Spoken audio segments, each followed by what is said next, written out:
Welcome into episode 222 of the Source Say podcast, your go-to Kentucky basketball and recruiting podcast on the growing KSR Podcast Network. Source Say podcast is, as always, presented by our good friends at Justice Dental. You can make an appointment at one of two Lexington locations. It's on Wellington Way and Blazer Parkway. Now is a great time to schedule your dental cleaning. Remember that regular dental appointments are important for your overall health. You can learn more and make an appointment at justicedental.com. Dr. Justice and Dr. Thompson look forward to seeing you soon. I am your host, Jack Pilgrim of Kentucky Sports Radio. Very happy to be joined once again by my guy, Zach Gagan. Zach, always a pleasure. How are you doing this evening? It just feels good to be back, Jack, with Zach. The triple G, the good old. Good old good to be back. I'm glad to talk some hoops. We got a special guest coming on, so it should be a good show. Yeah, so I don't know if you've noticed on Twitter or on the website, I have been sick as a dog the last couple of days. I don't want to give any details, but it's been really gross. And the game on Tuesday night is a complete blur. I slept so I was supposed to co-host the pregame show. And like 15 minutes before I was about to walk out the door, I got sick. And then I called in and said, hey, it's probably not a good idea for me to go to this pregame show. So I called in sick. I slept from, I think, 3:30 to 7 o'clock on the dot. The game started at 7 to 9. I'm kind of, sort of in it, not really all there for the 2 hours of the game. And then I sleep from basically 9:15 whenever the game ends. And I'm in bed till 1:30 the next day, eat almost nothing. It's just absolutely terrible. The last couple of days have been a blur, but I am back. I am fully recovered, feel like a brand new man. I got to actually watch this game and soak it all in and let it marinate for a little bit. So that's been fantastic. And I think after second viewing, Zach, I'm feeling actually a lot better about this performance than I was when I was kind of halfway delusional and out of it the first time around watching it. Obviously a tale of two halves, Zach, a 60-41 final, but at halftime it was tied 21-21. You were there in attendance at Rupp Arena. What was the vibe? What were you feeling when they went into the halftime buzzer tied against the Knights? Well, first of all, glad to hear that you're doing better, Jack. I received some texts from you. Obviously, did not sound like you were in the best shape. You said some Chef Boyardee was actually what kind of ended up saving you. It was my clear. That's what got me getting me back on my feet. Well, before we even get to, did you just get sick randomly? Did it just hit you? What was kind of, I'm curious to know what happened. In fact, I felt 100% all the way up until 15 minutes before I was supposed to walk out the door. I mean, I went to the gym. I played basketball with Big Blue Drew, who was on the show a couple weeks ago. Shout out to him, but my guy. We played basketball, had a great time, kicked other people's butts on the court. It was fantastic. Went and lifted, did great job on the bench, felt really good. Got home, wrote a couple articles, and then, I literally closed my laptop, was about to start getting ready, and then all hell broke loose. So to tell you it was a surprise would be an understatement. I really don't know where it came from. Clearly just a 24 to 36 hour bug or whatever it ended up being, but going around.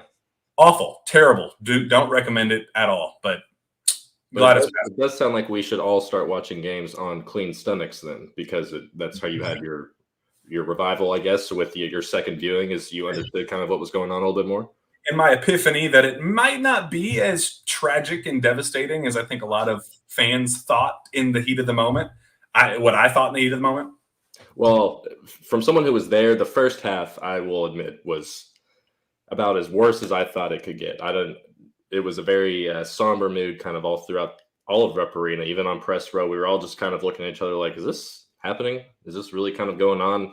I mean, it was 21-21 at half.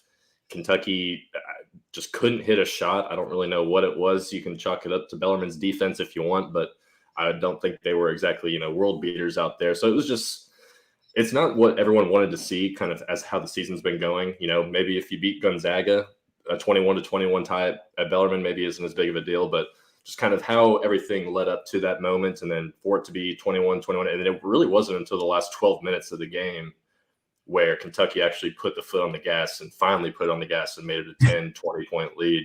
I admittedly have not gone back and watched the game yet. I always do I watched my game the day before the next game, so I'll watch this one here. I guess tomorrow. Probably should have watched that, I guess, before, but I'll let you do the second viewing talk so far. But where I was, in my perspective, just wasn't great until the last 12 minutes. But the defense overall, I thought, obviously, was Kentucky's bright spot. That was, if one thing you want to point to, I guess they really did lock down Bellarmine. I've honestly watched a couple of games of Bellarmine, and I've seen them do that stuff the entire time, and it's foiled a lot of teams' defensive, how they want to go about it. So it was nice to see Kentucky actually fight because I feel like they haven't done a lot of energy fighting, just shown that type of stuff over the last few games. So it was nice to see that. But that's just my initial thoughts here. Yeah, and we heard that from Bruiser Flint, even John Calipari before the game about how this was going to be one of defensive discipline, how it'd be the focus would be entirely on making sure that they stayed, as complicated as the Bellarmine offense is, how it's constant pass it around the perimeter, kind of a three-man weave of sorts with the ball never touching the ground.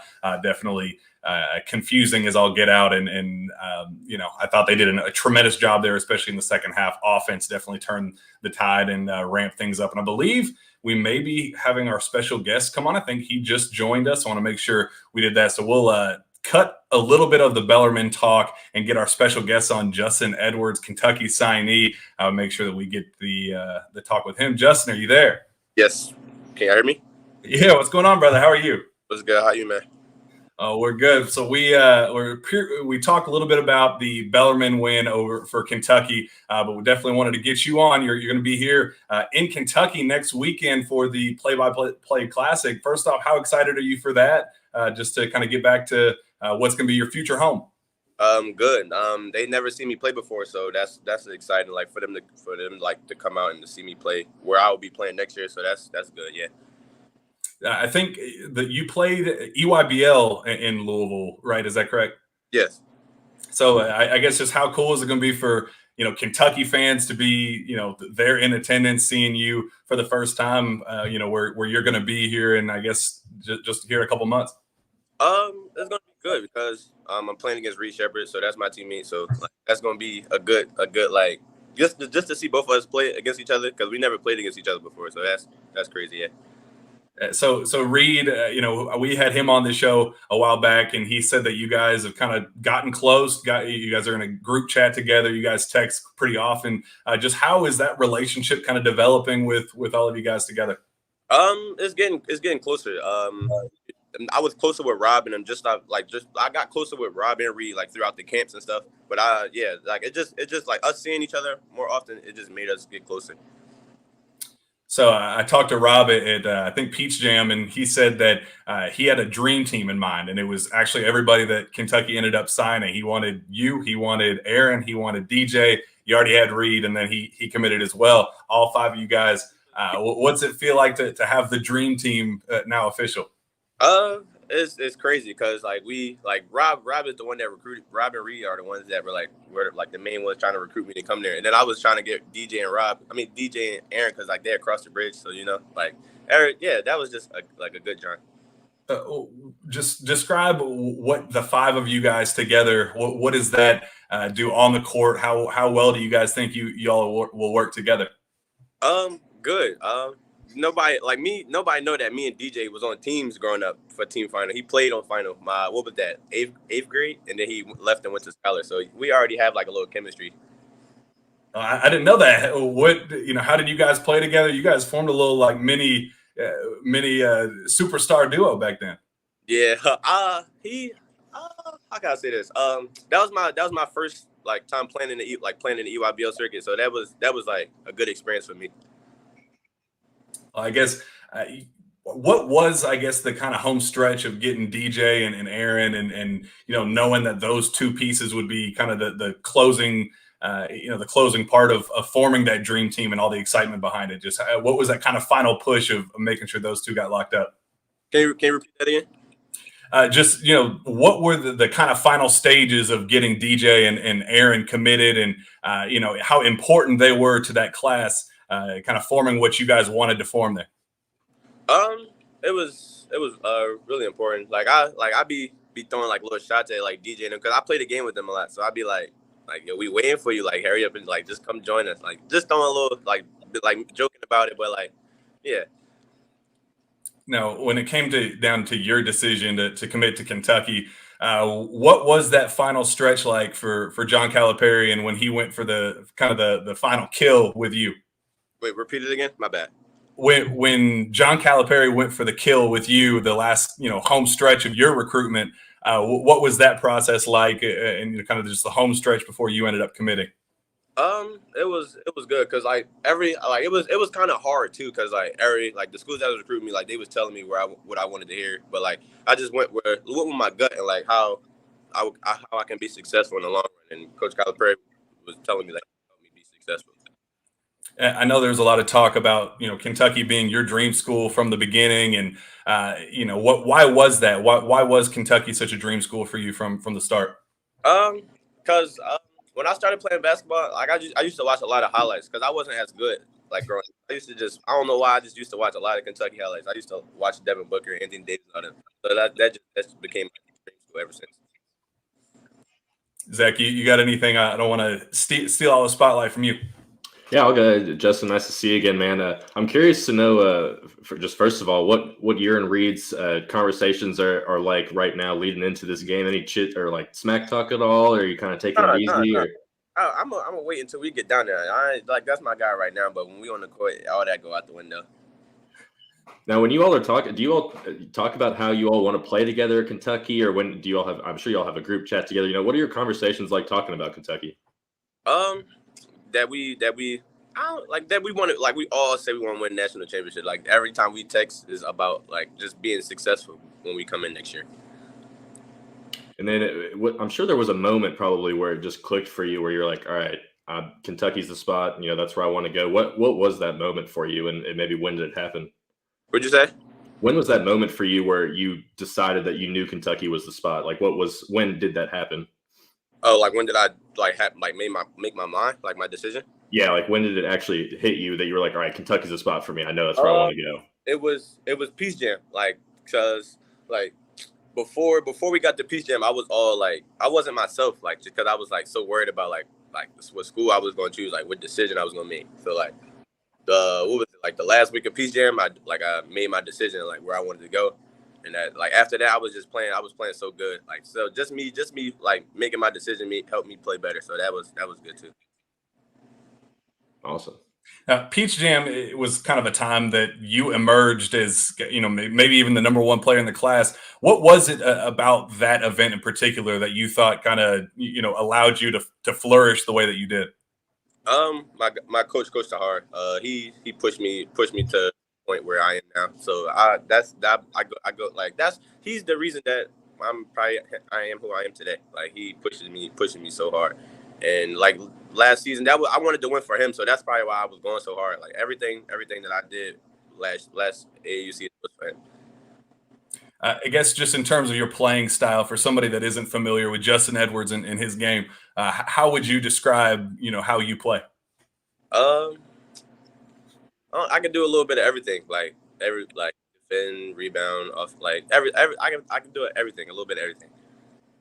I know defense is something that you take pride in. You definitely showed that on the big stage at Peach Jam. Just why is that? Why is defense so important to you? Just me coming from Imhotep, that's something that we breed. We're very passionate on defense, so it just carried on to AAU. Tell us more about Imhotep and kind of how they've helped you become the player that you are so far. They helped me become the player I am today because they don't take slack. So like you gotta be yourself. Like you gotta be 100% every day in practice, in the game, in school, all that. Like just a better person and a better person on the court. There's a comment. If there's any fans that want to ask questions, just ask them in the chat. Justin will be happy to answer them for you. Daryl Williams says Malik Monk 2.0. What do you think of that comparison? Everybody say I look like him and I play like him. I don't think I look like Malik Monk. I can see why people say I play like him. He was more athletic though, but I think I can shoot better. Who do you model your game after? Is there somebody, either a former Kentucky player that you model your game after, or just in general an NBA guy that you kind of take things from? I try to model my game after Kevin Durant. Like he's a linky like how I am, like get to his spots, like just try to model my game after Kevin Durant. Let's see. On Twitter, somebody says, Bo Ford says, with NIL, what will be your first practical purchase as a college student? I don't know. I really don't know. I don't know. Probably I don't know. Probably like a car or something. I don't know. How important was NIL in your decision? I guess what were those conversations like with Kentucky? Just knowing that that's obviously a big brand opportunity, playing for kind of a big spotlight program. I didn't really talk about the NIL because I have like people to do that for me, so that wasn't really something that I was talking about when I was talking to the coach. I guess just as a college athlete, how important is it just in general to have college athletes be able to kind of utilize your name, image, and likeness, if you want to? What'd you say? How important do you think it is for student athletes in college to be able to use their name, image, and likeness if they want to, even if whether you want to or not, but just in general, the idea that they now can? I think it's good because like some athletes might be like less fortunate, I would say, and they will be able to use the money to like help their parents, like just a little stuff, like able to help, like yeah, that's the biggest thing to me, like just being able to help. Bleed Blue 2116 says he's going to be one of the best players we've had in some time. Best in this class, in my opinion. DJ and Rob are both dogs too. I guess how important is it for you to be the number one player in the class? It's important to me, but it ain't something that I'm really concerned on. Like I ain't really too big headed over rankings and stuff. So that SF Hoop says, does he model his game after RJ Barrett? I don't know if it's a lefty thing or what, but you're getting a lot of lefty comparisons. Nah, on one of the little ranking websites, they said my comparison was RJ Barrett, but I don't play like him. Was there a favorite Kentucky player that you had growing up in particular? No, not really. I just watched all of them. What was your favorite Kentucky team growing up? Like, what was the team in particular that you were like, man? I was watching De'Aaron Fox and the Malik Monk duo. It was exciting to watch. There's some comparisons between your all's class and that one. Just kind of the good guards, the impressive wings, and they think that could be kind of a thing. What do you think of that possibility? I don't know. Like I never thought of that. That's crazy that people say we're like their class. I think we're going to wind up being better though. That's my personal opinion. I guess how good do you all think that you could be together? Because I know Rob said it was going to be a dream team, super class, dreams of winning a national championship. But your perspective, just how good can you all be? Really, the same thing with my boy Rob said. We can win national. I feel like we can win national championships. Coach Calipari did it with a young group before, so I feel like he can do it with our group too. Ethan Spurlock says, do you understand the importance of the rivalry between Kentucky and Louisville? No. Nah, I'm gonna go watch some highlights or some film on those games. Is there a team that you're most looking forward to playing when you get to Kentucky? No, just going to play. Every team is a team I want to play. Good answer. Jonah Oliver says, who's the best player you've ever played against? The best player, Chris Paul or Steph Curry. Yeah, because I went to their camps. It was one of them. I mean, you got to expand on that. How did those matchups go? Steph Curry matchup. I see why it's so hard to guard him. He does not stop moving. He moves around a lot. And then Chris Paul, how'd that one go? Good. He's shifty, and he was toying with it. I don't like stuff like that. He was like playing around with it. Like it was good just to be able to guard him. Did you get any stops against either of them? Did I? I don't think so. No, I don't think so. We'll say you did. You're gonna have to work on that here in a couple of years. You're gonna be guarding them. FT says, how much does stuff like the trip to London and opportunities to play abroad excite Justin? So like the Bahamas trip this year, they went out to Gonzaga, they're going to London this weekend. Do kind of those type of opportunities, is that something that you're excited for? Yeah, because I don't travel like I don't travel like outside of the U.S. So that's gonna be exciting for me because it's my first time doing stuff like that. Connor on Twitter says, "What is one part of your game that you want to improve on before you get to Kentucky?" Getting stronger in my right hand. See, somebody already said, what team are you most looking forward to playing the most at Kentucky? This is a good one. Kentucky Pudge says, if he could choose one current cat to stick around and play with him next year, who would it be and why? Who would it be? Like current right now? Yeah. I would say, yeah, Oscar. Just I guess from your perspective as a high schooler, what's it like seeing a dude like Oscar just kind of dominate the way that he does? Does that inspire you to be like, man, I want to fight the way he does? Like, just what does it do to you as a basketball player watching him play? It's crazy because he's like the way he make basketball look not easy, but like the way he make it look like at his height, like he's 6'7" and he makes it seem like he's like 7 foot. Like he grabs every rebound. Have you been able to meet him yet? Yeah, we was talking what was the last visit? Who did they Kentucky, what was that? Kentucky Madness, I think, whatever. Yeah, I think it was Madness. Yeah. How was that? Because I know that was when Aaron committed. How was that whole Big Blue Madness Aaron committed out of the blue. So the crazy thing, right? We were in the middle of we were eating, and then I went on Instagram because I'm getting all these followers. I'm like, yo, you just committed. Like, yeah, man. Bitch, I'm like, yo, that's tough. Like it was just out of the blue. So you didn't have any idea at all? No one did? Oh, nobody had no. When we had Reed on, he said that all of y'all kind of came in and like tackled him at the same time because he came in a little late. Reed said that all y'all kind of like collapsed on him and kind of celebrated with him. What was that like? It was good because like that was like the missing piece. Like because like I knew like once we got Aaron that I feel like DJ was gonna come too. So that was like, all right, like I feel like we're gonna get the class that we've been wanting. George Spurlock says, "What is your favorite pregame snack?" Sour Patches. I actually got some Sour Patches in my pocket. Why Sour Patches? I don't know. I just like Sour Patches. That's the first NIL deal right there. We got to keep that in mind. Sour Patch, reach out. FT says, thoughts on Lexington? Eat anywhere besides Jeff Ruby's. When I'm out there, they usually have chefs and all that stuff. So I haven't really ate out. I haven't really ate out. I don't know. Is this a Philly thing? Max's or Isha Beebles? What is it? Is that a Philly thing? I don't know what that is. That's probably a cheesesteak spot, but I don't know what that is. What's that? Wait, say it again. Max's or Isha Beebles? What's that? The Eagles bar, the Eagles and Max's. Yeah, one of the best cheesesteak spots in the city. Bay Area. Oh, yeah, I've never been there before. Yeah. Justin, it's the city. You got to expand your horizon a little bit, bro. It's a bar, my coach said. Okay.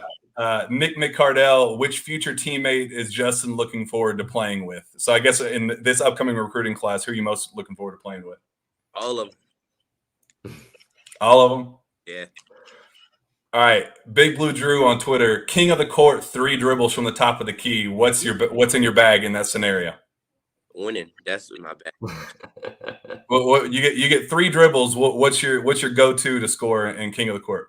I would say get into my mid range. E70-ish says, how is your 3-point shooting? What's your percentages made recently? And I guess he just said, what's the best part of your game? I'm getting better at being more of a consistent shooter. Our season didn't start yet, so I don't know my percentage. But what is it? It says, what is the best part of your game? I would say being like doing like when I'm the best part of my game is when I'm doing everything, like rebounding, blocking shots, like scoring, everything. That's probably the best part of my game when I'm like focused and locked in. I guess this season in particular, we're seeing a lot about just, the pressure that comes with being in Kentucky, going out to Gonzaga, and, how that could kind of get the best of you. How do you think you're prepared for, some of those type of moments where it's not as easy as, beating up on a, North Florida or Duquesne or somebody like that? How ready are you for those big time spotlight moments? I feel like I'm gonna be prepared just from me being from Philly. Like all the I don't think it can get any worse than Philly. So just me being from Philly, I think I'm gonna be prepared. Ryan Tapman says, "What is your favorite in-game dunk?" In-game dunk. I don't really be pulling out on my dunks, but like I usually do a windmill here and there. Why don't you pull out all your dunks in game?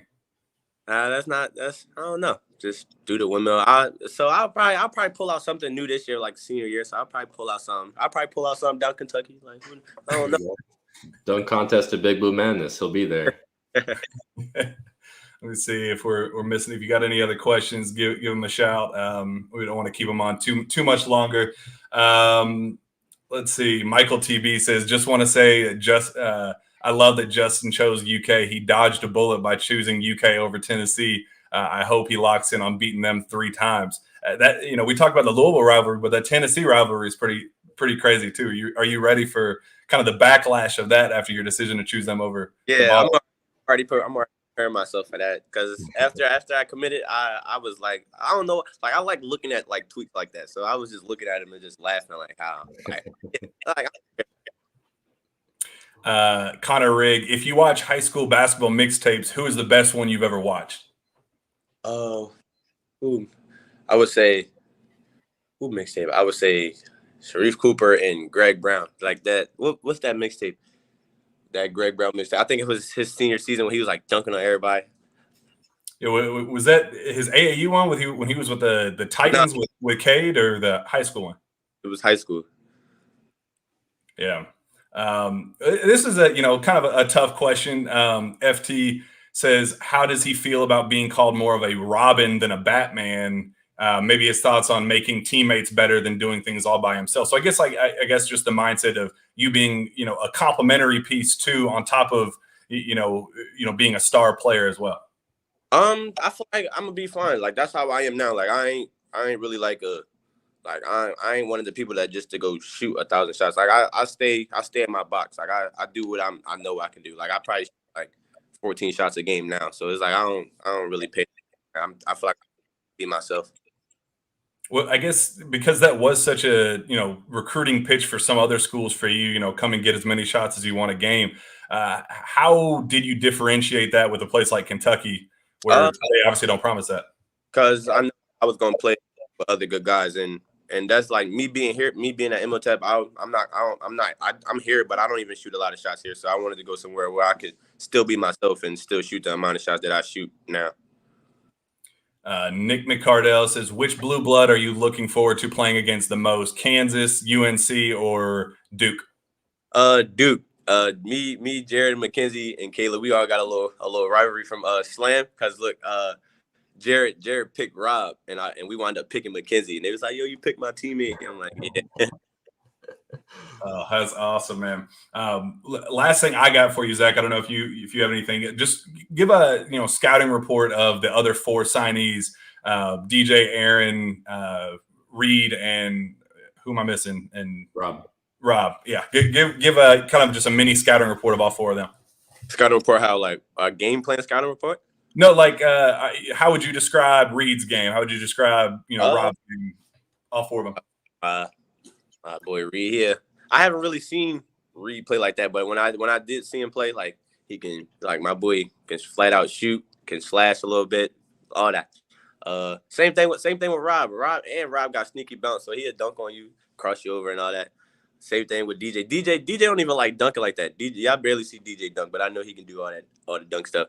And Aaron can like dribble and all that. So like, yeah, like he can like space the floor, shoot, like he can shoot threes, pop, all that. And Zach, you got anything else? No, I think I'm all good. We appreciate it, Justin.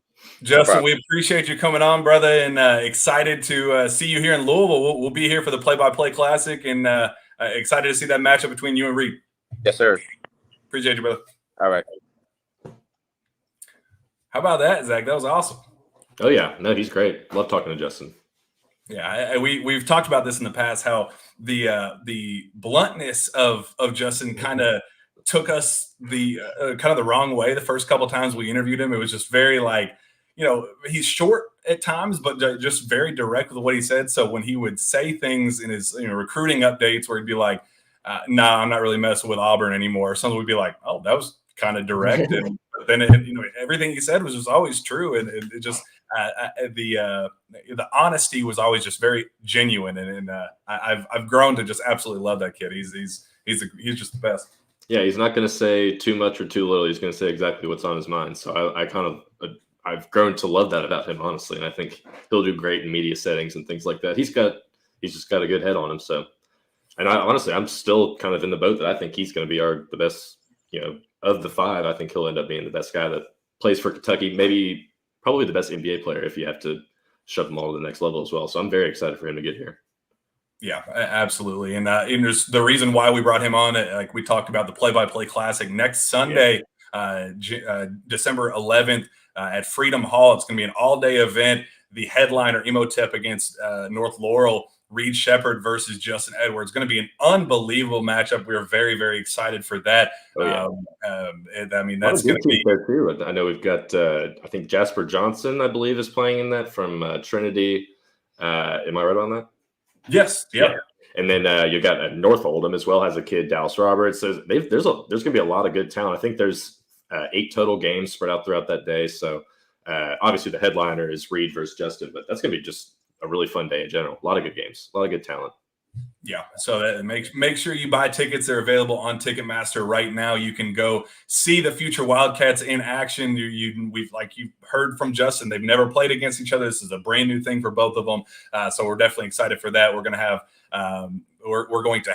Justin on KSR. So I'm going to be co-hosting KSR on Monday, and we're going to try. So nope, don't hold me to this, but we're going to try to have Justin and Reed on together on Monday to kind of start a little kind of back and forth banter. So it just don't hold me to it, but plan on it. That's what we're working toward. Yeah, you're dropping some scoop on me. I didn't know you were hosting the show either. So that'll be a big day. Big day for the Pilgrim household. We're excited. Well, I was supposed to co-host it on Wednesday, but I ended up getting sicker than a dog, and that ended up being just absolute trash. So anywho, thank you very much to Justin. I thought he did a great job, and very much looking forward to the event.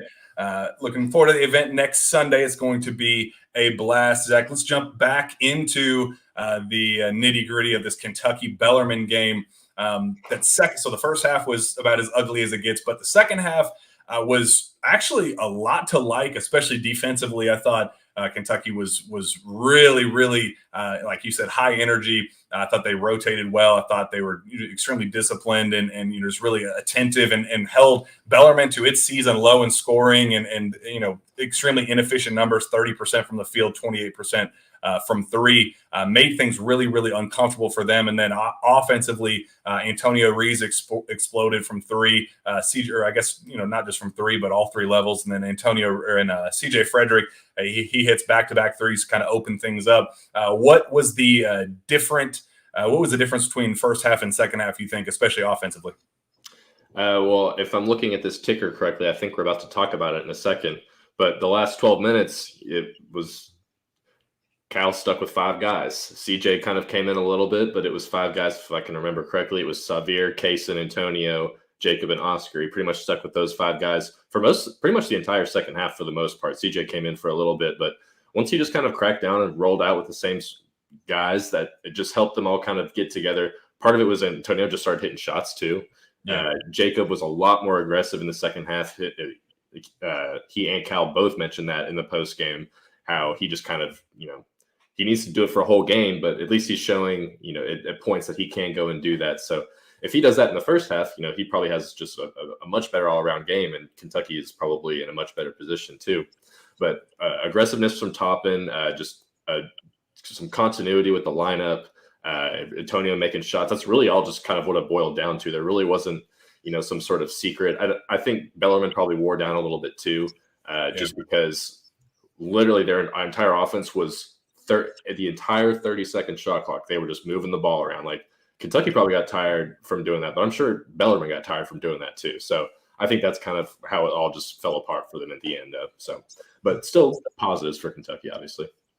What is it, do you think, that the difference between the way Kentucky has struggled shooting the ball against Michigan State and Gonzaga versus, even like Antonio Reeves, the way he was able to explode, the way he was able to create his own shot and get a shot off, and just how comfortable he was in that offense. Just what do you think the difference has been? Is it just boils down to a confidence thing or a spotlight thing, or is it just the fact that some shooters shoot and have cold days and some others are hot days? I think it's so early in the season. We have the sample sizes are so small that it's just kind of a someday you make them, someday you don't type thing. Like, it's kind of in the NBA. You see long stretches of seasons where guys just get hot and cold. So that'll happen. It's unfortunate that it happened for, Kentucky's best shooters during their two most important games. But, unless it becomes a consistent thing where they're just really, pooping the bed against these big competition teams, then we maybe can have a different conversation. But I'm still inclined to believe that, it's because we saw it against Bellarmine. You think the bright lights of Bellarmine definitely didn't, deter Antonio Reeves, but he still didn't shoot well in the first half, and neither did, I don't believe CJ did either. So it wasn't until the second that they stepped up. So right now we'll just chalk it up to kind of, they're just, we got shooters. Some days they're makers, some days they're not. So I guess, and that brings us to our next topic, just the frustration with the rotations. And it just really feels like Cal at times has been just kind of throwing stuff against the wall, hoping that something sticks. And really, at times it feels like not letting current groups kind of get their footing and even, work their way out of struggles. But then at the same time, when the next group has their struggles, kind of putting the same guys back in to continue those past struggles. It just feels like kind of a revolving door of just cold streaks. And I'm just curious, like you said, how when things tightened up there in the second half, how it almost felt like things kind of started to seem closer and closer together. Just how much of that do you think is the answer? Is it as simple as shortening the rotation? And at that point, how do you shorten the rotation? Is it, who's going to be cut out if that's the case? Yeah, I don't know if, I think it's tough to say, just because you want Cal to rotate a bunch of guys in early on, especially guys like Damian or even Ugana or whoever else, Chris Livingston especially, who Cal said multiple times after the game he wants to play more. I want those guys to get in and kind of figure it out. And I feel like in the back of Cal's mind, he probably knows that if he just goes to his core guys at the end, he can stretch out a game and win it. And like he said, against a team like Bellarmine, you can grind it down and just bury that team. It doesn't work as well, in the NCAA tournament, the first round against a team, or in the SEC tournament. But when you're playing a team like Bellarmine, you can absolutely do that. So from that perspective, I understand, why you want to do that. You want to try and incorporate guys in, throw stuff at the wall and see if it sticks. Just unfortunately, it just doesn't seem like it does a bunch of the time. And I think even Steven was talking to me as well back there behind the invisible fourth wall. We were talking about, or he was mentioning how it was just like 30 seconds for some of these guys. They'd come in, they'd make one defensive miscue, then they're right back out, kind of like the Dante Allen situation. So a lot of the time it was just tough to gather things and trying to figure out what he's trying to, I guess, work together and see what works. So it's frustrating from our perspective because you just kind of want them to beat these teams into the ground, but at the same time, it's a process, I guess. So I was a lot more critical, I feel like, a couple of days ago. I've calmed down a little bit from that first half, but the rotation still they were frustrating to see all these guys going in because they played. He wants to have a 7-man rotation or 8-man rotation. Obviously, that's probably more. He's probably thinking more towards the SEC plays when he wants to settle that in. So you gotta get guys like Chris Livingston in, because if you don't get him in now, who knows if you're going to be able to get him in January. And I think that's the point that Cal is trying to make. I definitely think that he understands that this ugliness is there. And I think he understands that the struggles are what they are. And I don't think he's trying to maximize them, but I think he's just kind of trying new things and going, okay, that's clearly not going to work. That's clearly, it's like an offensive coordinator at the early first quarter of a game, throwing a play out there just to say, okay, will this work? Is it something that we can draw up even later in the season or, later in the game or whatever? And it fails miserably. The reverse against South Carolina. We're very familiar with the reverse against South Carolina for Kentucky, the first play of the game where fumbled, sets up an absolute nightmare of a game. Hilarious. That was clearly whoops. definitely not going to do that again. I think that we're kind of in the midst of that with John Calipari, where he's like, okay, I want to see if this guy can work together with this guy. Is Damian Collins, do we have to play him at the 5 where he does kind of maximize his abilities as a, dunker and shot blocker, rim running type, or can we utilize some of the stretch 4 abilities that I think he has and, what he thinks he has? We're trying to build confidence with him, things like that. Chris Livingston, he wants to be a 3. We've talked about this on the show several times that he had him watching Devin Booker film in high school, those sorts of things. Or is he going to revert back to what we all kind of know that he should be, a small ball 4, kind of that 4th guard option where he's best suited as kind of a mismatch guy as a slasher, at the corners, and where he can kind of, use his physicality and strength to, draw fouls and get to the line and he get easy buckets inside, things like that. I think Cal has a vision for this team, Zach, and I think it's one that is going to be successful with this team. He's just crossing off boxes and checking things off at the beginning of the year, and it's resulting in, I think, uncharacteristic, ugly basketball. And I think we all just kind of have to get through it until we get to the point where Cal goes, okay, I've crossed off all the boxes. I have found what works. I found what I like about this team. Here we go. Here's my basketball team. Yeah, and that'll eventually happen. But and part of the the rotation frustration, I kind of like saying that. It's fun to say. But part of it is just he's not doing some of the stuff that we want to see. Like, he's throwing stuff at the wall to see what sticks, but not a lot of times does he throw in Antonio and CJ out there at the same time. He said after the game that he wanted to get Chris Livingston at the 4. Chris Livingston played 0 possessions at the 4. Chris Livingston has played 0 possessions at the 4 all season long. He has not played. He's always playing with 2 bigs. Always. He's always once done that. So some of the stuff that you want him to see do, he just probably hasn't done yet. Maybe, he acknowledged it in the last game. So maybe we see Chris play at the 4 going forward. But, looking at the schedule, you're kind of already you're losing some of these games. Like you've got Florida A&M and I think Yale as well.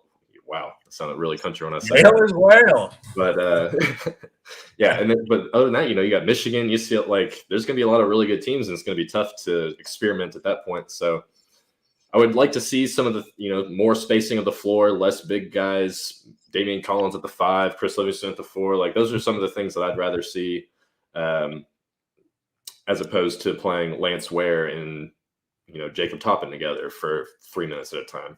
I think we know what's going to happen with that. I guess now is as good a time as any to say that I have heard on my end, and I said this morning on the Leach Report. Shout out Billy Rutledge, and I mentioned it in the live blog as well. But I've heard some stuff on my end of things that Cason Wallace, I think, is going to be a guy that's going to have the keys handed to him at some point. I don't think it's going to be a immediate toss.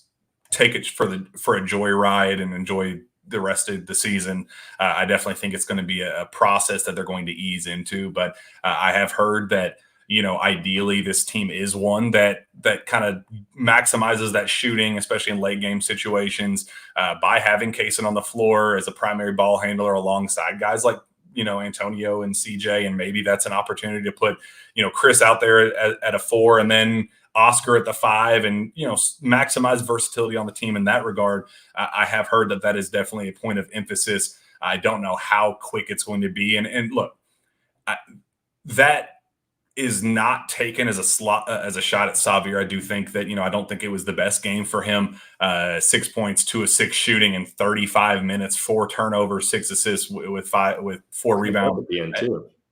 What was that? He cramped up at the end too. He didn't need to play 35 minutes. That was odd. This team does not need to have anybody playing over. I've heard that. I think Cason's playing too many minutes. I mean, I love Cason. Just as much as anybody on the team. I think he is very, very good. I think the reason why you bring in a Cason and a Xavier and have them playing together and having them available to you is so you can stagger them a little bit and let them both kind of rock out a little bit. And I think ideally the best way to use them both is to have Cason, even if he's not the primary guy or one of the lead guys, you have maybe him run the show for a while and complement Antonio and CJ on each side of you, and then Xavier as that 25-ish minute per game guy is that that change of pace guy that is going. I mean, there's nobody that can compete with his pace in college basketball. There's nobody that can push the tempo the way that he can and find just adjust through the open floor and find seams and create shots on the outside for his teammates. There's nobody in college basketball that can do what Xavier Wheeler does at his best. But I also think when he gets tired legs and, the short spurts of energy that he provides kind of starts slogging along into long stretches, I think that's when his sloppiness kind of presents itself. And that's when we see the worst of Xavier Wheeler. And that's where the criticisms start to present themselves. And that's when we get the negative fans say, Xavier needs to go, kick him off the team. He has no business. Like, yes, he has business. He's a very good basketball player. There's a reason he has the numbers that he does. He has a place on this team. He has a very, very prominent role on this team. I just don't think it needs to be as a 35-minute per game type of guy. And from what I have heard, the plan is by the end of the year is for that to be more regulated, with Kaysen as definitely a primary guy, where the keys would technically be more so in Kaysen's hand. And I think that's the fans' wish, I think, is what's going to end up coming to fruition at some point. It's definitely going to be a slow burn. It's not going to happen overnight, but I would anticipate that being what would maximize both players' abilities. And I think it's going to be what's best for this team. Yeah, I think the biggest frustration with Xavier is, outside of some of the 3-point attempts, which I think most of us are kind of getting a little bit over with at this point. But I think the biggest frustration I don't think is really his fault, because it's really hard for a guy like him to be as efficient as or at maximum efficiency when you've got two bigs clogging up the lane. I really think that's what a lot of it comes down to for him, especially when he's getting tired. Playing all those minutes, and a lot of the times that he makes the biggest mistakes is when he's trying to penetrate, jumps in the air, and he's got nothing there. Normally, because there's 2 or 3 guys around him, a lot of that just comes down to there's always 3 guys in the paint waiting for him. So I think that's a lot of what would probably help Xavier just in general, is having more. And I think having Kaysen next to him is a big key in that, to try and ease the load off him as well while they're both in the game. But I don't know if Kentucky necessarily has a good lineup where they can do like a 4-shooter type thing where you're not going to screw yourself on defense. It's going to be tough, I think, to get Xavier, playing at the best of his capabilities. Whereas with Kaysen, I think he's probably he's geared better to thrive under what Cal wants to do. So Xavier's obviously great. He's going to go down as one of the greatest passers in like SEC history. So he's an incredible playmaker, and he knows what he's doing, but I don't think he has, some of the personnel around him to put him at the best position possible. Yeah, it kind of is what it is. Michael TB says our power forward position is a work in progress. Collins, Livingston, and Toppin haven't established themselves. I completely agree. I think it's a very serious issue. Yeah, I think it's a very serious issue. Zach, I was watching, and we texted about this last night and early this morning. The Celtics played last night. I watched them beat the Heat. The Prince of Wales, Prince William, and Princess Kate were there courtside. It was the most ridiculous thing I've ever seen. But the basketball beauty that comes with it, just the constant movement and the ball movement and everybody moving constantly. It's like poetry and art. You watch it and you're like, wow, this is stunning. Just watching this unfold. And just the night before, Cal talking about how it's like going to a dentist checkup. And I know he wasn't referring to his offense as the dentist visit, but a lot of Kentucky fans kind of poked light. It's like, yeah, that's kind of what your offense is at this point. Going to the dentist office. And it's just really crazy how I think Kentucky has the pieces to be that. Just the kind of free flowing. You have the athletes, you have the shooting. Just let them kind of ride it out. It doesn't, you got to learn how to grind out games. I understand that, but I just don't know why that needs to be such a point of emphasis early on in the year. Maybe kind of slow play that into it. I don't know, but just the night and day difference between Tuesday night and Wednesday night was just mind-boggling to me, just how beautiful sometimes NBA basketball is, and how Cal has said, we want to start playing toward NBA styles of play. I spent the entire summer watching NBA in the bubble and, learning from that. And last night was very kind of telling, just watching it unfold. It was like, yeah, that's not what we're seeing. Yeah, we've talked a bunch about how it's watching NBA versus college is just it's a different type of basketball. But yeah, I don't know. That's neither here nor there. Let's get out of here with this Michigan game. It's an opportunity that I don't think is as big as it was supposed to be when it was put on the schedule. I think that they were planning on Michigan being kind of that top 10, top 15-ish team by the time Kentucky was playing them. They're outside of the top 25. They just fell to number 3, Virginia. That was a big opportunity for them to kind of jump back in the rankings and kind of reestablish itself as a kind of high profile program this season in particular. So it's not going to be the same thing like it was with Gonzaga, 2 top 10 teams, looking to make a statement in college basketball. I think it's going to be one where we're going to figure out what both teams are. How good is Kentucky actually at this point in the season? How good can they be? I think it's a really, important game for Kentucky because it's a name brand opponent that you don't have one of those wins yet on the schedule. And in terms of just, you need quad 1 wins, you need, some name brand opponents to kind of rack up some quality wins. You got to get one over in London. And I know it's kind of a weird environment, weird setting, but this has become a must win game for Kentucky. And I don't think we were expecting one to start the month of December. Yeah, I don't know if I want to call it a must win, but it sure really feels like they need to win this one, or at least, not lose like how they lost to Gonzaga. The biggest thing I'm curious about this game is how it's going to look on the inside with England playing their World Cup game an hour after that game starts. How many UK and Michigan fans were going over there in the first place. I think Tyler noted that the doubleheader is like Maine and Marist. So I don't think any Maine and Marist fans are going to be sticking around very often. So that 20,000 people arena, the O2, it could have, maybe a few thousand people in it. So I'm very curious to see how that kind of plays out. I don't think it'll have a huge impact on the actual game itself, but that would have been a really cool opportunity to have all those fans in there. So we'll see how it actually plays out. I'm sure there'll still be people there. But as for the actual game, Kentucky, they should win this game. I think they definitely need to win this game. Like I said, I'm not ready to call it a must win, but you do have to start compiling some quad 1, quad 2 wins, whatever. This one probably might end up being a quad 2. I don't think Michigan lost to Virginia, didn't they? Yeah. In that one. So they're not helping themselves either in that regard. But it'll be interesting to see if, some of the travel and all that stuff will, does Kentucky come out firing? Do they have a lot of energy coming out? That'll be one of the bigger things I'm looking forward to at the beginning. Yeah. I mean, you look at Michigan's schedule right now, they beat Fort Wayne pretty soundly. Close win against the Fighting Amani Bateses of Eastern Michigan. Beat the crap out of Pittsburgh, then lose pretty mightily, 25-point loss against Arizona State. Barely beat Ohio, like the Ohio Bobcats, 70-66.